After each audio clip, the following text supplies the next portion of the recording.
my thing is like I just love cornhole.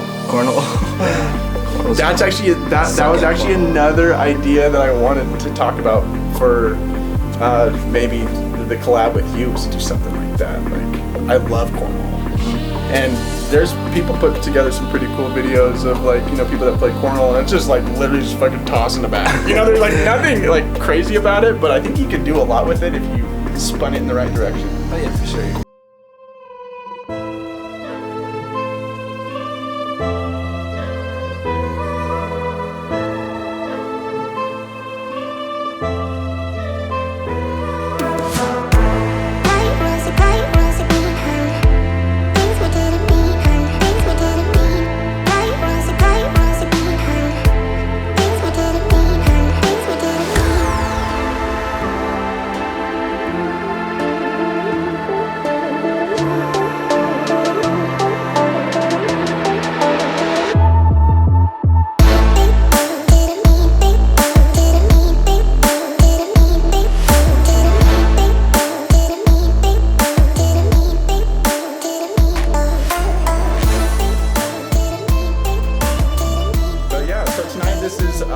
The Disclaimer Podcast, Episode 1, Volume 1. Tonight we have on Justin Willis. This is going to be, I think, a cool vibe. I think we're wired the same way in, I guess, like, trying to create new shit. Yeah. So, I guess I was like, I'm not going to ask you questions, but I do have, I guess, a question. How long have you been doing photography? And then also, when did you start doing, like, I guess, like, video content and, like, putting it out? Yeah. So when I originally started photography in high school, took a class and I kind of fell in love with it. And then obviously photography can get pretty expensive, trying to get cameras and stuff like that. Yeah. So I kind of just like dropped it, and then, you know, I really didn't do much in that time period. And then I was able to get a camera and get equipment, and then that's when I started doing photography, which was like 3 years ago. Picked it back up again.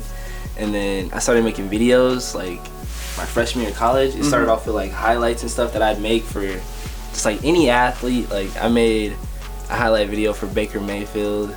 Did you really? Yeah. Like, did you met him and you did? I didn't make him. I didn't meet him. Oh, but, I see. It was just like for fun. Like, yeah.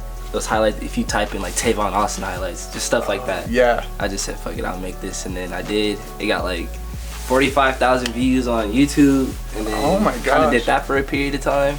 And then I just kind of like stopped doing all of that, and like that's where the video editing came from. Yeah. And then when I got my camera, I started shooting videos, and I was like, you know, I know how to edit, so then it just kind of like went hand in hand. So yeah. It's like the whole process and like creativity and where it came from. Do you think that like you got burnt out of like the original like videos that you were doing on like YouTube, or do you think you were just like, this is just not my thing anymore? See, like I got burnt out and it just like wasn't my thing. Like using footage that other people shot, I just was like, you know what? I think I could do that myself and like, you know, make my own product instead of like copying somebody else's product. Right. Just put music to it. Yeah. So then that's where it kind of got the drive to want to just like make my own content and film my own stuff. So, and then photography came in like a little bit later? Photography came in earlier. It's just I was just more into videos at that time. And I've always been pretty like artistic when it came to photography. I just never really, you know, took it serious enough at the time. But then when I got my camera, that's when I got a little bit more serious about it. And then, you know, I wasn't so bad, so I just kept kind of going. Yeah. So where did you go to school? Where'd you go to school? Like, where'd you grow up? I went to East, Denver East. Oh, okay. Pretty big school, like Park Hill, 5 Points area. Oh, I see. I grew up in all kind of places, like Aurora, inner city Denver, like way out far east by the airport, Green Valley. So yeah, just a Denver kid. And then you just decided to move here? For, my brother had came here. He did a semester here, and then I ended up coming up here, and then I did a year here, and then I left, and then I came back, and then it's been out ever since. Yeah.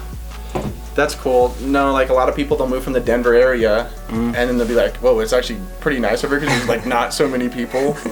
So I could see that, and I think that's why we're seeing a lot more people like, you know, come into Junction and stuff, like even people from California and stuff like that. Yeah. I personally like big town, like big cities, but I could see how it could get too much just because of traffic and stuff all the time. Yeah, and stuff like that. I went back recently and I'm just like, you know, I enjoy how peaceful Grand Junction is. I'm not gonna lie. Like, people were honking at me. Nobody knew how to drive. I'm like, all right, bro. Like, am I in New York right now? Like, I've always thought about that. Like, living in New York would be something like absurd. Nah. You know what I'm saying? Yeah. I don't know if I could do it. I would want to go, but I wouldn't want to pay the prices of rent. Oh, of course not. That's crazy. You know how crazy? Like, they're paying for, I don't even know. It's not even like a little box. 400 square foot, like, apartment, and their fridge is, like, it's smaller than this fridge behind the camera, you know what I mean?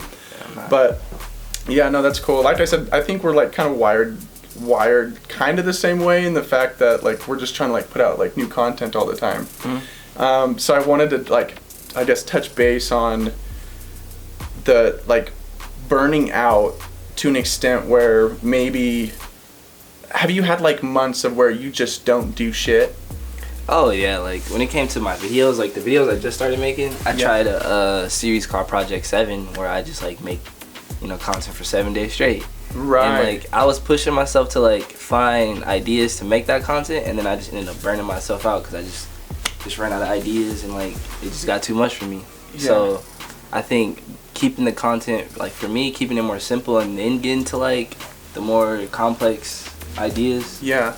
That's what kind of like, that's what's helping me now than what it did before when I got burnt out on like the idea.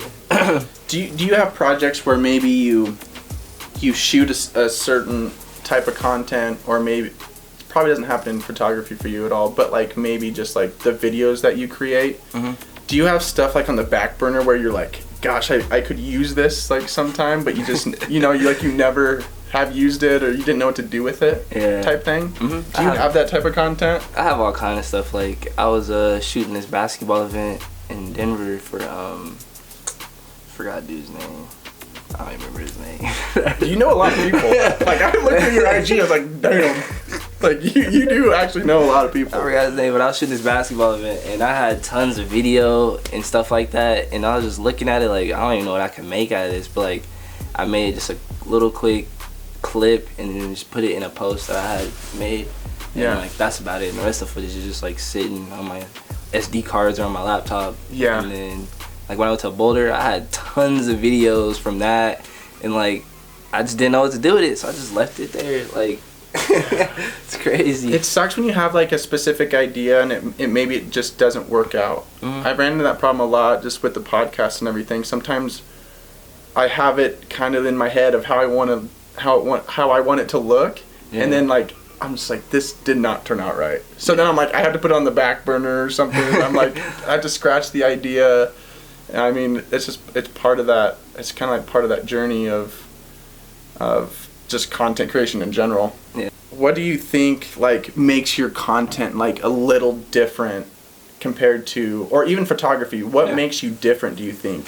What makes me different personally is like, I feel like my photography is more like candid, and it's not as like scripted as a lot of other people's are. Like you could set up a photo shoot and like, you know, just script the whole thing and make it look like how you want it to. Yeah. But a lot of mine is just like, I'm just like out and capturing the moment, like the actual moment. Right. And like, if you've seen my Instagram, all my posts are like,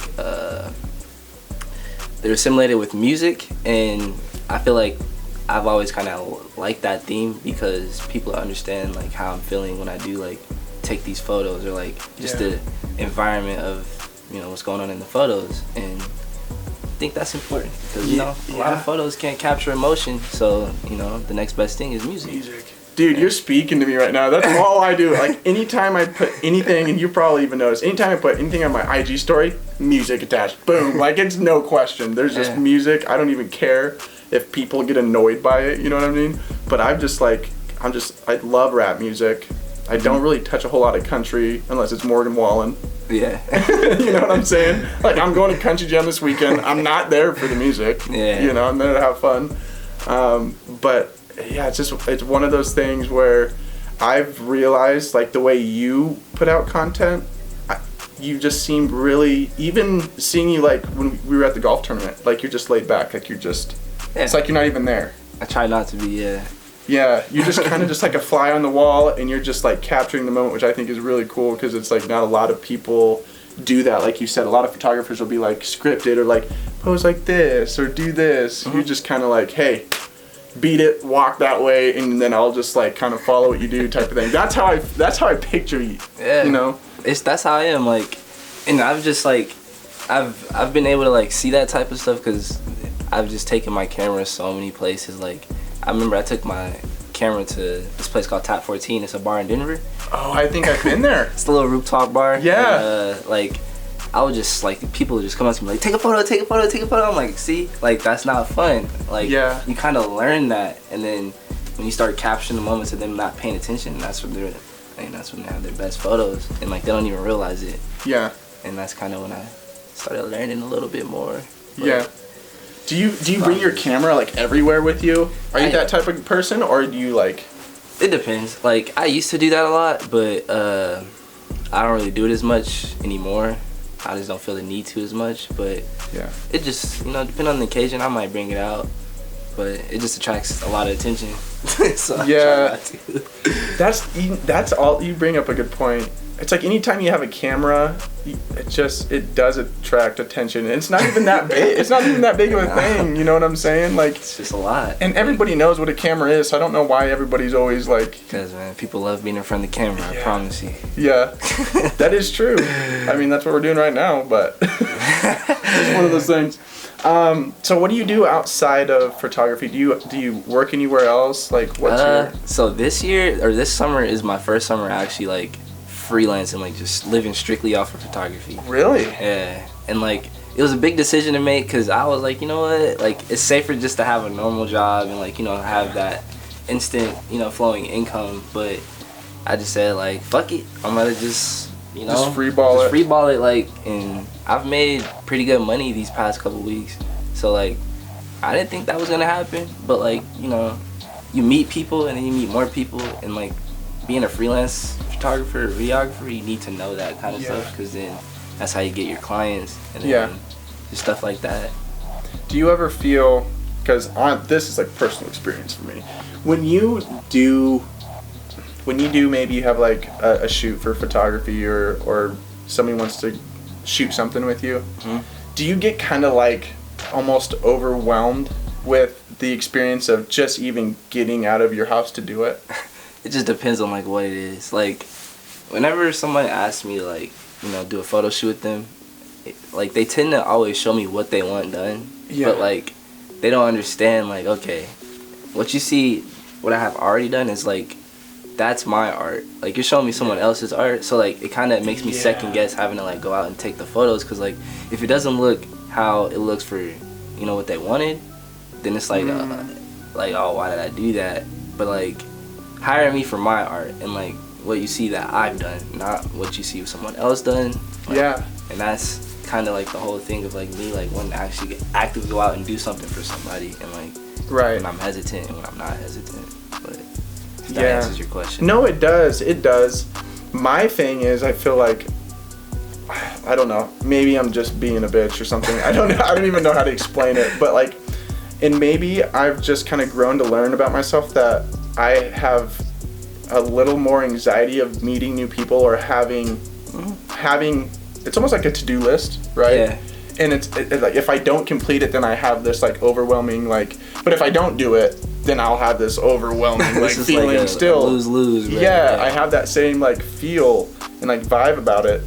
There's just certain things in my life where like, okay, I have to balance my checkbook. Yeah. Like I don't know why I have to do it, but I have to do it. It makes me feel like smart, shit if I don't do it. Yeah, it's smart though. And then so like I'll have like 90 receipts, you know, because I'll like not do it for a month and a half, and I'm like, why did I do this to myself? But I still get it done. I'll even sit down for 2 hours to do it. So like, I guess like on the same note with like the podcast and stuff. Yeah. Sometimes I feel like I'm just like, I don't wanna go do it today, but I have to. Yeah. You know what I'm saying? Do you ever have that problem in that specific realm? I mean, like, of course. It's just like whenever I'm going to like do something that's a lot more tedious than usual, like having to gather a lot of footage. Oh, okay. That takes like, you know, days length. Then like I get a little tired of that. Like, all right, like time to go do it some more. But like, especially when it comes to sports, like if you shoot sports and say you're shooting a specific person, they can have an off game all 3 days you shoot, and you're just like, damn, what do I do with this footage? Like, drop balls. Drop balls. You don't want to highlight them like just horrible routes, like just you're like bricks. Yeah, you're like, all right. So like when you try and put something together, it's a lot harder. But you know, that's where a lot of the dread. That's what I dread the most. Yeah. So I think starting this podcast, I've realized that maybe it's people anxiety or something. I don't know what it is, and because like I'll talk to anybody. Yeah. Right, but like when I'm at home and like thinking in my mind of like the stuff that I have to do, maybe it's just like I've actually just now came to realize that maybe it's just like I don't like to be around people as much as I thought I did. Yeah, no, for sure. I understand that. You know, yeah. Especially like I ran into you a few times, and like just like I don't have a problem with stuff like that, but sometimes when I have like new people on that I've never seen, or maybe I haven't seen them in years, yeah, and I'm like, fuck, you know what I mean? And it's kind of like judgment and all that maybe that's added on. But that brings me to what I wanted to talk about. When you first started putting out content, did you feel like almost judged of the stuff that you were putting out? Like like almost embarrassed, or it was like just that type of feeling? Oh yeah, like there was always like, you know, no matter what I did, I would always be compared to someone else, and like I always felt that like, okay, that's why I always thought like, you know, when I post something, it has to be like perfect, at least in my eyes, so then that way, like, you know, maybe people will see the same way I'm seeing it. And I mean, like, you know, the comparison is the thief of joy, and like you learn that over time. Yeah. And I learned that. Yeah. So like, yeah, that's just, yeah. You hit the nail right on the head, because like I said, I look at your shit and I'm like, damn, I want to be on that level. But I gotta realize that like you've been doing this a lot longer than me. I mean, you've taken class, you know, you've said you've even taken classes to do so, and you kind of had your mind set on something for a really long time. Like I've only started this like this year. Yeah. You know what I'm saying? Mm-hmm. Like I just bought this camera a year and a half ago, like what I was telling you about. So it's like overwhelming at first, like anything. Yeah. You know what I'm saying? Mm-hmm. It's kind of like starting a new job. So when I started the podcast, I think in my life I was like in just a shit, like the last 20 episodes, I was just in like a shitty part of my life, and I just felt like the podcast was like, I have to do it. Yeah. And that's why I asked you about like burning out, because I'd had that problem, I think. Mm-hmm. By this like 20th episode, I was like, I have to slow down, or else I'm not gonna, you know, I wanted to put out one a week. Mm-hmm. That was my thing, but I had so much shit going on outside of the podcast and outside of work. Yeah. You know? That's why I asked you. I was like, so, you know, when you're putting out content, like, do you have like a specific time constraint of when you want to put stuff out? That's during the school year. Nah, not really. Like, I have a lot going on, mm-hmm. and then I just never really felt the need to do it as much. Yeah. But like to grow my brand and like to grow as, you know, a freelancer, I have to do stuff like that and like get people to see me and like see the type of stuff I can do. So like even though sometimes I might not want to do it, I kind of just like force myself to do it. Yeah. Just to get it like out the way. Cause you're making these videos, these like, I don't know, would you call them like promo videos? Or I don't know what you would call them. I don't even know what to call them. I don't know. It's just like cool as fuck content, whatever the hell. But like when you're making these, do you give like your clients or whatever? Do you give them a time of like, hey, I'll have it ready by this date? Or are you more like, dude, you're on my time? They just like go ahead and post it whenever, because I tell them like I give them an option like, do you want to collaborate or do you just want me to send the video and you post it? They're like, we can do the collaborative thing. I'm like, all right, cool. And then I take my time, make the video, and then just post it. Like it only takes me about maybe an hour to like, you know, make sure everything is it's an hour, probably less than that. But like I do that and then save it for the next day. So like if I do it a lot more simple, like it's very simple, like nothing crazy, like no crazy transitions, nothing like that, then, mm-hmm. you know, it's a lot easier and a lot less stressful on me to want to post it and like keep it going. And then it's a lot easier. Yeah, I've always I've been in that space of maybe having that weight on my shoulders of people are expecting me to get it out, and that's what I was doing with that one a week. I was like, everybody kind of knew that I was doing one a week, and they're like, so how long does this usually take you? I'm like, well, the first few episodes, man, I tell you what, it took me 3 or 4 days to try to edit and get my shit out and making sure everything's perfect. But you can't run that way if I realize you can't run that way if you're putting out an episode a week. Yeah. Because they're so long, the episodes, you know what I'm saying? True. So I've already fight that because I'm like, do people watch the whole thing? No, probably not. But do I still want to do it? Yeah, I do. Because not everybody gets to hear people's stories. I know maybe the 5 to 10 people that watched it all the way through, they'll learn something, or maybe they'll be like, oh, I never knew this guy was that cool, or they he could did take this. something away from it for sure. Yeah. So it's just sometimes I'm like, man, I'm just doing it for these 5 or 10 people, and it sucks because I want more people to watch. So think about this. How many followers do you have on Instagram? Let's check it out. Actually, we got some time. I think it's 459. All right, now put all of them in one room. Could you speak to all of them? Dude, I'm telling you, I have thought about this too. I'm like, 200 people or 100 people in the same room, that's a lot of people. Yeah. And you don't really think about it that way. It's just that journey, and it's never really been followers for me, really. I think it's been more of I just want people to watch the whole thing. Yeah, for sure. Because on YouTube, you can track that. You can see how long people are watching your videos. Span, And the statistics on everything, and even which videos are dishing out I guess proposing your video to watch next. You know what I'm saying? Yeah. So you can see all that cool stuff, and I think that's really cool. But I think it messes with my head. You know what I'm saying? Just like how likes and retweets and stuff mess with. You know what I'm saying? For people on Instagram or Twitter, it's one of those things. And it's a form of comparing yourself, Yeah, and it's just, I don't know. I know exactly how you're feeling because I've looked at my analytics on Instagram or whatever, and you're like, dang, well, they didn't really like that one as much. Nobody really watched it all the way through, but there's always that few that always did. So it's you know what? I feel that's enough for me to want to keep making it, even if it's just that one person watching. Yeah. Or I'll have 2 people like my post on Instagram, which again, I don't really care about likes because I'm just posting shit left and right anyway. So I don't, it doesn't matter to me.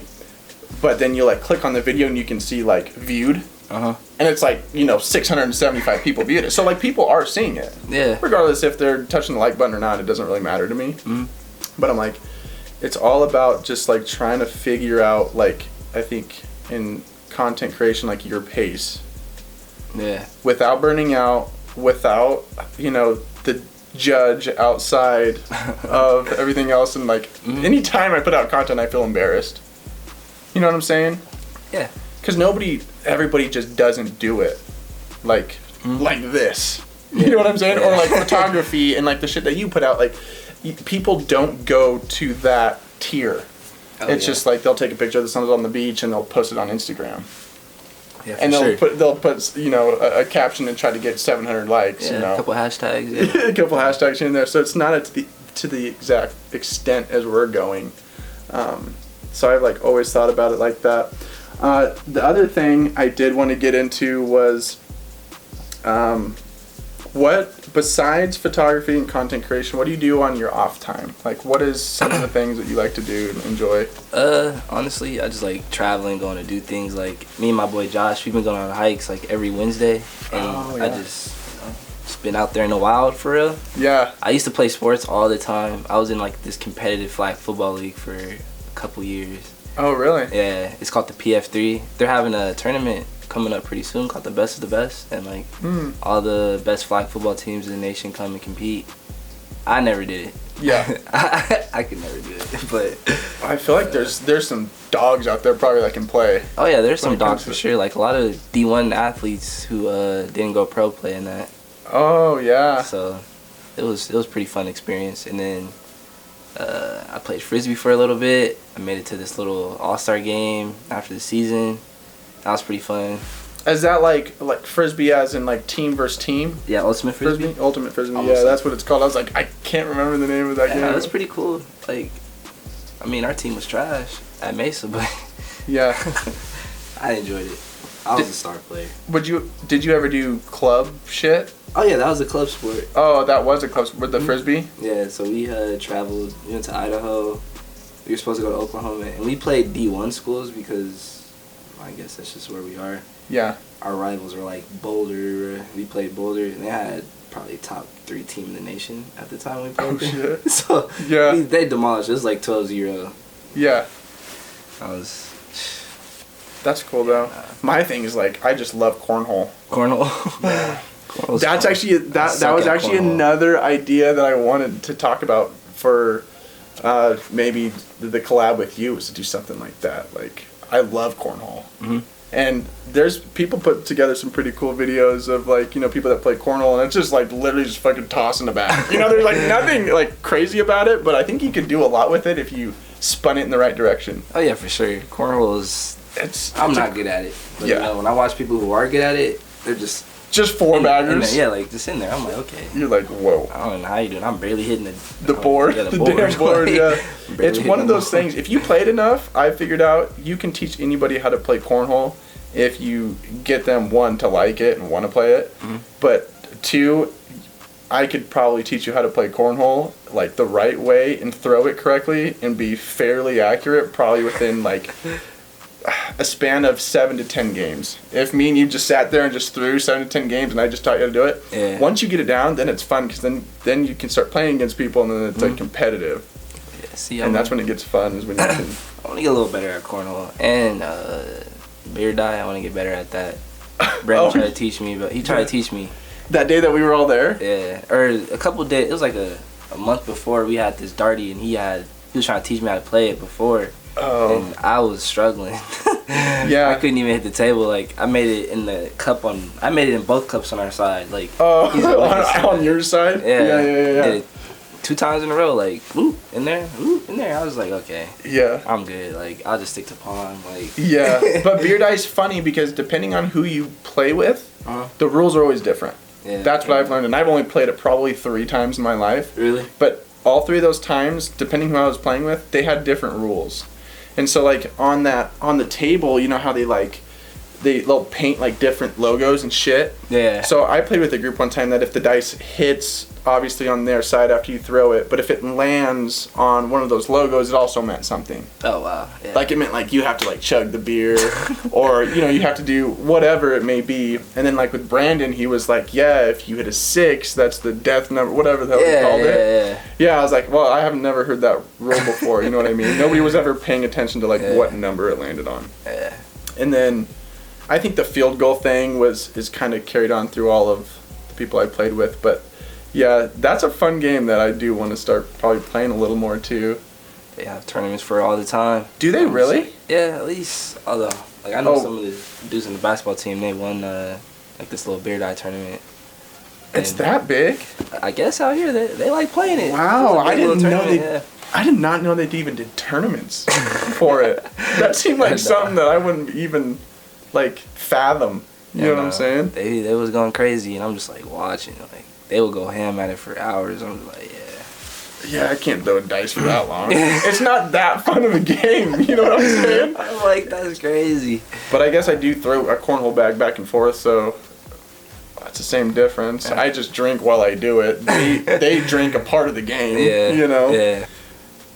This one is an off-topic gig here, but have you ever had like an out-of-body experience? Has that ever happened to you? I gotta think. I feel like I've had a bunch of out-of-body experiences. I can see that they're like so much that it's like almost overwhelming. That's funny. So I remember we went to this little bar and they were having like a Jersey night. Yeah. I took 2 edibles, so like I mean I kind of was out of body already, like by default, but like, by default, yeah, you just hit the play button at that point. You're just fucking showing up. You're present. And I remember like just being there and everyone's like dancing and lights are flashing. And I'm just like, Yeah. Like I checked out, and literally I got pulled, and they were like, Justin, start dancing, because I dance a lot. And, I was just out of it. They're looking at me, circle of people just staring at me. I'm like, I don't got it in me. Like, yeah, and you're like, I don't have it in me. Like, that's all I got for you tonight, guys. Walked off, bruh, and they were just looking at me. They're like, I was just too gone to even like want to be there at that point. That was the most out of body I felt ever in my life. Like, I couldn't function at all. And you know, no one ever told me to like not take edibles before you go to like a bar or something. Like, so that was a trip for sure. I could relate, dude. For some reason, when I party too hard, by default, like you're right, 100%. You're just pushing the play button, and I have been there, man. It's just like I just got to go home. Yeah, nah. You know, when you just go a little too hard, you're like, what am I doing? Because you know you're gonna feel like shit in the morning too, and you're like, I should have stopped like at like 10:30. Yeah. Or I shouldn't have even taken those edibles. Or I shouldn't have even, you know, there's like so many shoulda, woulda, couldas, but by the end of the night, you're just like, oh my gosh. Nah. That's how and then by that time, I'm just like on my phone, just trying to figure out how to get an Uber. I'm like, I am so, you know, I do not need to be doing this to myself. Yeah, no, that. And it's funny because, like, when we left, my friend Malik, like... Malik, what's his last name? Manuel, he plays on the football team. Oh. But, him and my friend Khalil, like, they constantly argue, like, all the time. And they were arguing, like, on the way back home. And, like, literally, I was just so fed up. I'm like, bro, can y'all please stop? And, like, his car would, like, drive and, like, like, there was so much going on. I had to check out. Like, I don't even think I was high at that point. Like, I just had to check out. Like, it was just... And then he got so upset. He was like, all right. He pulled the car over. He said, get the fuck out of my car. Get the fuck out of my car. And he's talking to Khalil. And Khalil was like, come on, bro. Come on. I'm like, bro, can we just go? You're like, I just want to get home. Like a 5-minute drive turned into like a 35-minute drive, bro. Yeah. I was just so over it. That was an experience for sure. It was just goofy. Yeah, I think that's probably the only time that I have like that out of body experience. I have had like what is it called? Sleep paralysis. Yeah, sleep paralysis. So I had that one time, and I had it like a couple years back. Before that, I thought people were just bullshitting me.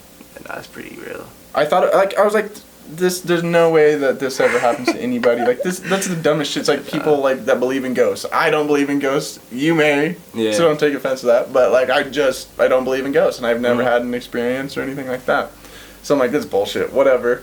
And then there's one morning that I woke up, and I'm pretty sure it was at 7. I didn't really wake up, but I was up. You know what I'm saying? Yeah. And I was like shaking, and I felt like somebody was like breathing on my neck. Yeah, no, that's crazy. And it felt like an hour that I was laying there, and I couldn't move. I couldn't turn, and I was like scared. Like my heart was racing super fast, and I did not know what to do, and I couldn't move. It's like 7 a.m, and I'm pretty sure I think I drank the night before. It was like a Saturday morning or something. I'm waking up and I like can't move, and my eyes were closed or kind of open, but I couldn't even move my eyelids. Yeah. It was so fucking scary. I thought somebody was like breathing down my neck. Yeah. But that was like the part of the dream. Yeah. Because nobody was there. You were still like dreaming. Yeah. Finally, when I was able to like move, like 5 minutes later, it was horrible. It felt like an hour, but it was only like 5 minutes. I turn and I look, and I'm like just sweating, and there's nobody there. It's just 7 a.m. You know, just me in my bedroom. Have you ever had an experience like that at all? Like sleep paralysis? Like I've had like maybe a couple where like I would just like wake up and I'll just be there, and like I can't move my eyes. I'm just kind of like just sitting there. Yeah. And I feel like when it happens like at night when it's dark, I get mad paranoid. 'Cause I'm like, bro, is there something right there? Like, yeah. But that's just me dreaming. And then I remember my brother used to get sleep paralysis really bad. He'll be sweating. Yeah. He'll be shaking. Like come out there and like. It looks like you just ran like a 5K. Yeah, like he was come out there and bro? Calm the fuck down. And then I remember one morning, I was in high school, and like my brother, I don't know what happened to this man, but he ended up out of his room. Man went to go use the bathroom, whatever, and then like I guess like he had I don't know what happened to this man, but he like passed out in the bathroom, like, but he don't even remember any of it. Like, he doesn't even remember going up to use the bathroom, like, and it's just Really? like, what the heck? Yeah, like, he hit his head on the toilet, like, all that kind of crazy stuff. I'm like, I can kind of relate to that. I'm a guy that gets like lightheaded. like, lightheaded, but like, the fact that you don't remember even getting to the bathroom. That is like, true. That is true. I remember when I do stupid shit lightheaded. Like, you could get up like, oh man, like, bro, made it to the bath. Like, you get that feeling immediately. Like, yeah. Almost as soon as you get up, you know you're kind of lightheaded. Yeah. And like, you already start to wobble, but like, get into the bathroom, like from his room to the bathroom is still like a pretty good distance. Yeah.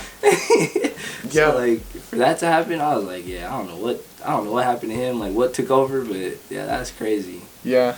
So when you like, have you ever fainted before? I faint. Like I've been lightheaded enough to like just fall, like not faint like, but yeah, but like just enough to like hit the ground. Like dang, I'm still lightheaded, but that's the closest I've ever been. Really? You've never like actually fainted? Nah. Huh. I hope not. I don't know. I feel like it's one of those things where you just lose all. I don't know if I fainted before. I guess like when I got my wisdom teeth pulled and they like put me under for the surgery or whatever. Mm-hmm. It's kind of like that. I feel like it would be that same feeling. I don't know if I faint. I might have fainted when I was really young, but I can't remember. Now that I think about it, I was like, I don't even think I've ever fainted before. But it's so weird when you're not conscious. Yeah. You know, you're not there. Like, nothing's there. And like sleep. You know how long I can talk about this type of shit, like sleeping. Yeah. Just shit like that. How like the mind works when it's unconscious.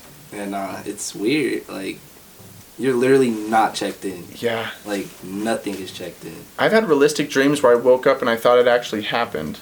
Like in my dream the other night, like I befriended somebody. Like I was just like, fuck you, like, and it was just one of those things. And I woke up and I'm like, did I like actually Snapchat him all this shit? Because like in my dream I was like Snapchatting, like, I can't believe you would do that. Da da da da. You're such a piece of shit. Like, I'm never gonna talk to you ever again. And I wake up and I like check my messages and like that was all a dream. It's just a weird concept of how like the mind works. Do you listen to rap? Yeah, I listen to rap. Are you kind of just like all over the place? I'm like all over the place for sure, but I think I'm pretty good in a various amount of genres. I was gonna say, I was like, do you have like a favorite genre that you like stick to most of the time, like if you're listening to music or? No, I don't have. I listen to everything. Like I don't have a favorite genre because like nowadays a lot of music can like fall into the same genre or like dip into other genres. Yeah. So I just kind of like to say, if it sounds good, then alright. Yeah, you just download it. Are you a Spotify guy or Apple Music guy? I'm Apple Music. Yeah. For sure. But like, I'm only torn because like Spotify has that thing where you can fade the music in and out.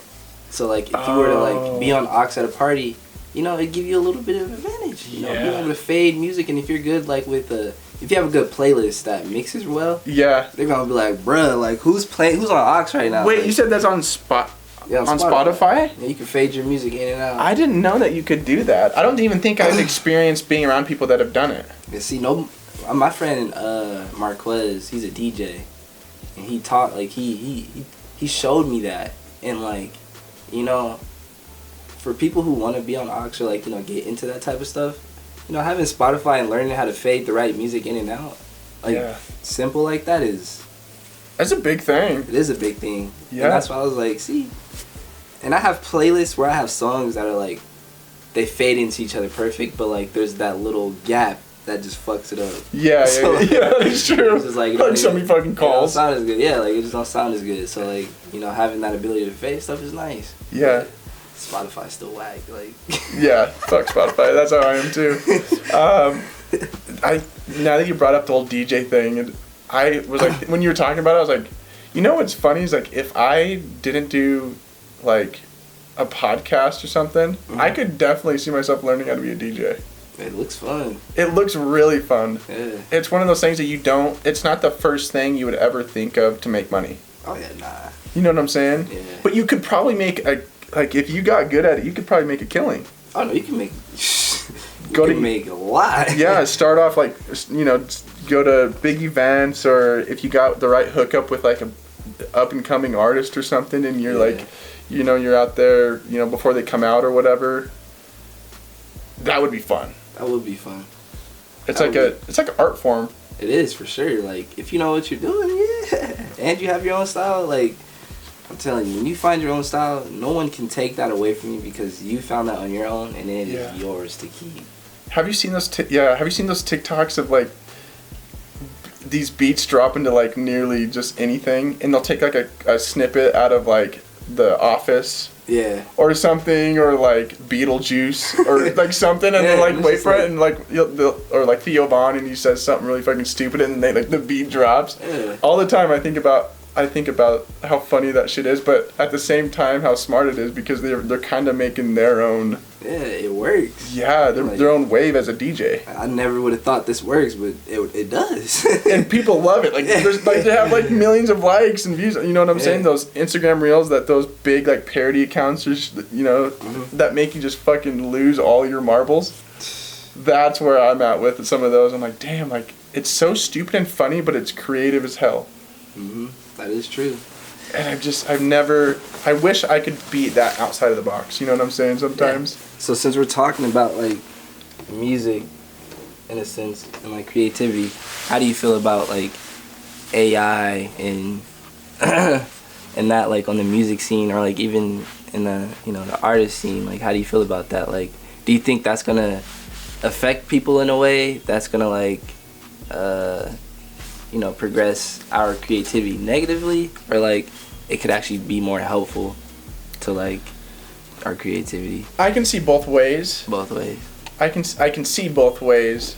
I don't know how I feel exactly about it yet, but I do believe that if you're not careful of how you're putting out content and the laws that they're going to start creating aside AI, that it could run you out of business, maybe as a creator or a freelancer or something, because you see like what's happening with like Drake and some shit on this on TikTok. Yeah, they're not playing about that AI. You know what I'm saying? It's crazy. You would literally think Drake made this song, but it's not him at all. It's not, and that's the scary thing because it gets that far. But could Drake turn around on the flip side and use it to his advantage and basically be like, wow, that was like 4 solid bars in a row that now I can go use, or maybe he can just tap into AI and use it. Where he's just like, okay, I'm going to use AI and maybe it'll spark creativity, or just use it and just throw it off because now it's just his voice. Yeah. And now you could just make money off of completely doing nothing but pushing a button. Yeah, see, and that's the crazy thing, because like you could do that with video editing now. Yeah. Like, you could just say, boom, make me a video. Yep. And it just make your whole timeline. And it's just like 5 seconds. Yeah. And it's the wildest and scariest but coolest. I don't even know. It's cool. It's cool as hell, but like you're like, damn, but like I didn't do it. Yeah. But if you're like making a profit off of it, I don't think anybody wants to go that route though yet. Nah, not yet. I would hope not. Obviously, like you want to be original. As a creator. I mean, as some of these big artists got on, all they did was grind their ass off to get known. And see, they finally get known, and then AI comes into place. See, that's the tough thing about technology, man.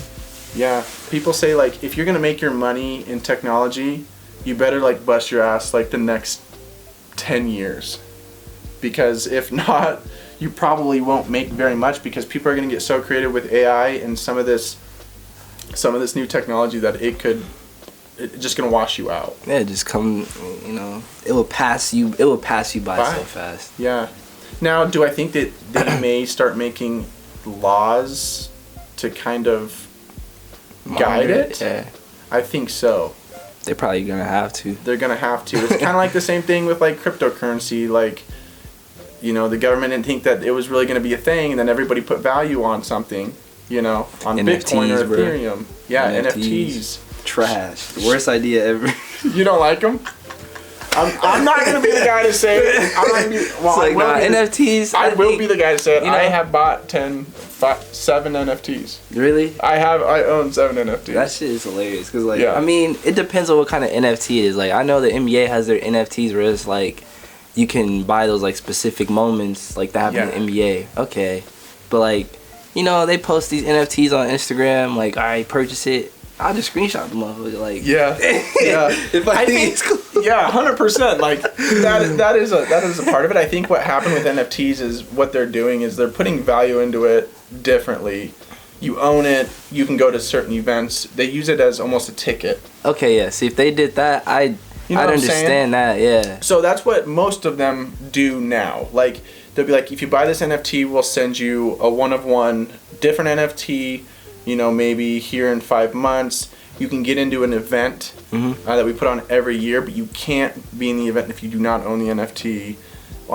You get, a certain membership to whatever that they're, trying to promote or whatever. So they're almost using NFTs as a ticket now to things. If that makes sense. Which makes more sense than like you just keeping it as like, say I got a dude painted a photo and post it on Instagram, like buy this photo. Yeah. But like, why would I do that? Like. Yeah, I think that's the biggest misconception. You just hit the nail right on the head. Like people just think it's a photo, but if you get on OpenSea and you look into some of these NFTs and you look into, it actually tells you like the categories and what the NFT consists of and like what it actually does. And they're like, hey, we throw a big event in New York every year. You can't get in unless you have it. Yeah, and that, you know what I'm saying? It benefits the buyer a lot more than just having like. Yep. So that's where the value is created on the token. Yeah. You know what I mean? But I'm kind of nerdy in this shit. I did a lot of like research and shit on it last year.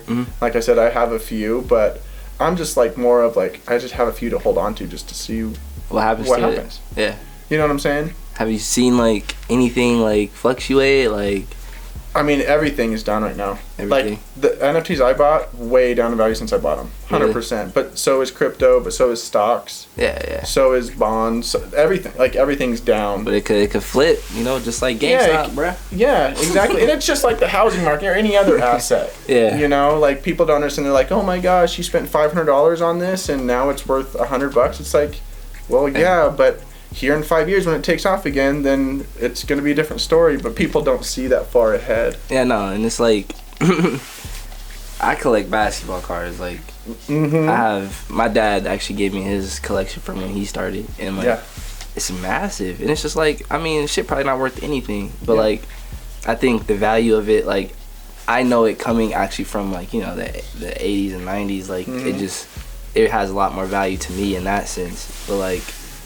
I mean, cards are cool. I have some too that I bought. I'm all over the place. I even have like fucking Post Malone Crocs. Really? Like the editions I know he drops. about, so I hold on to those. Like I'm a guy that likes to collect some stuff. I'm not a hoarder by any means. Oh no, for sure. I just make sure like shit's still like fucking tip top shapes, like the packages that they came in, and I keep them in the boxes, throw them in the closet for a later date. I'm just that guy. I don't know. Better than me. I wear all my sneakers like.